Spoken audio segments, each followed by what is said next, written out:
But when it comes to preventing wrinkles and aging, SPF rating doesn't matter. In this video, I'm going to tell you exactly what to look for when buying a sunscreen for anti-aging, how much to apply when you are indoors versus outdoors, and how often to use. If SPF rating doesn't matter, what are we supposed to look for? Well, there are two types of UV rays we need to worry about, UVA and UVB. UVA, this is the evil guy that causes wrinkles, dark spots, hyperpigmentation, and skin cancer. UVB causes sunburn, immediate skin reactions such as erythema, and also contributes to skin cancer. And SPF rating indicates protection against UVB. PA rating is the thing that shows the level of protection against the evil UVA. The PA actually stands for protection grade of UVA.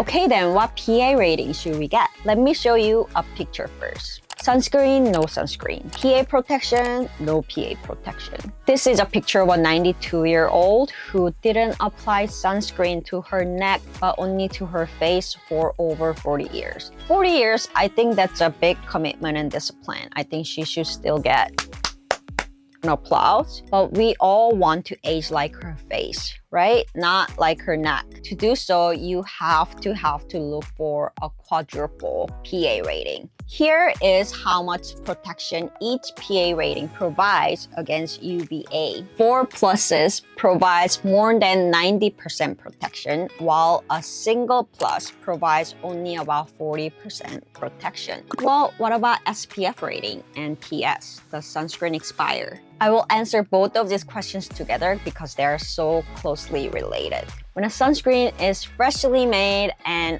unopened, there's only 1% difference between SPF 30 and 50 in terms of protection against UVB. However, I urge you to get SPF 50, please. Because once you open the product, the SPF level rapidly drops. Sometimes to SPF 5. I mean, at that point, that's just milk. According to a test done by a prominent beauty expert in Korea, her name is Director Pai, check out her channel. A sunscreen used multiple times after opening, meaning basically normal usage, its SPF level went from 50 to 5 a year after opening. From this experiment, we can see that the SPF level degrades once the product is opened, and every time we open and use the sunscreen, therefore exposing it to oxygen, more oxidation occurs and the sunscreen becomes ineffective sooner. Therefore, yes, the sunscreen does expire, and because of plummeting some protection factor, I highly recommend SPF 50 over 30 and use within 3 to 6 months after opening. 3 months? Isn't that too much? Well, I hear you, but I bet most of you use this much sunscreen, right? Well, according to FDA testing regulation, this is how much sunscreen we should be using for our face for every single application. You see, to determine the sun protection level a manufacturer is allowed to claim on their product, the sunscreen is tested in a lab first.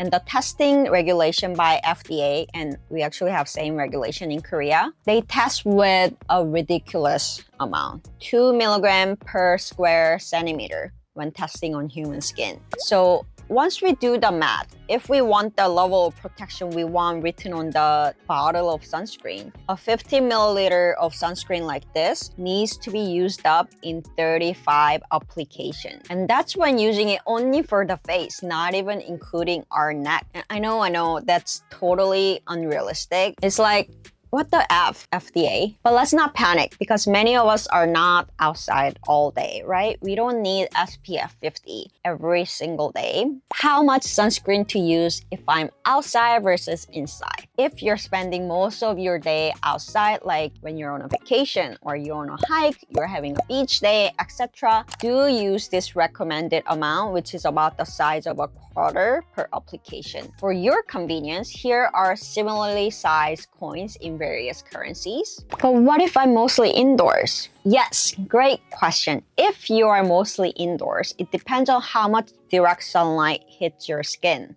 This is a picture of a truck driver whose right side of the skin right next to the car window got way more sun exposure than the left side, which was away from the window. This picture and various studies like this one proves that the evil wrinkle-causing UVA can penetrate through the ozone layer, the glass windows, even past the outermost layer of our skin and penetrate all the way into the dermis layer, which is how it causes aging.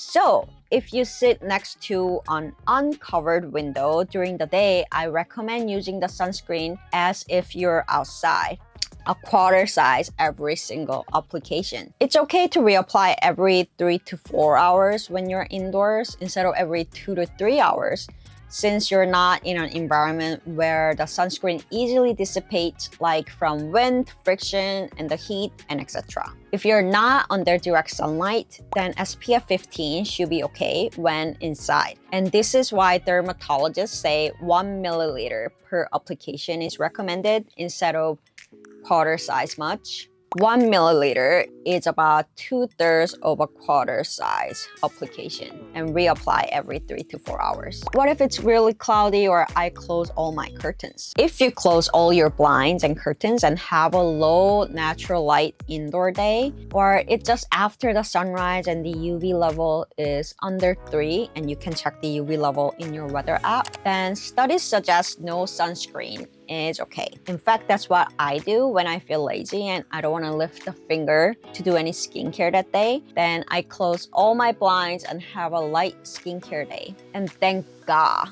we do not have to worry about indoor lighting. Studies have shown that the majority of artificial indoor lighting, including LED lights, do not emit significant UV radiation that could harm the skin. That still sounds like a lot. Is there a simpler way? If you're not wearing sunscreen on a daily basis or have difficulty reapplying, then my suggestion is, like any other habit building, start small. Start with once a day, then twice a day, and gradually increase your usage. What helped me was setting the UV level on the lock screen of my phone and my Apple Watch. That way I have the pressure to apply sunscreen. I also have a timer on my Apple Watch that's set to go off every 3 hours. This removes the cognitive burden of having to remember how many hours has it been since I applied my last sunscreen. I usually pair my bathroom break with sunscreen reapplication, so I can just put on sunscreen right after washing my hands, so I don't have to separately sanitize my hands. When I'm outside, I love sunsticks. I love these because I don't have to wash my hands or need a mirror to apply sunscreen. I do 3 layers of sunstick to get enough sun protection.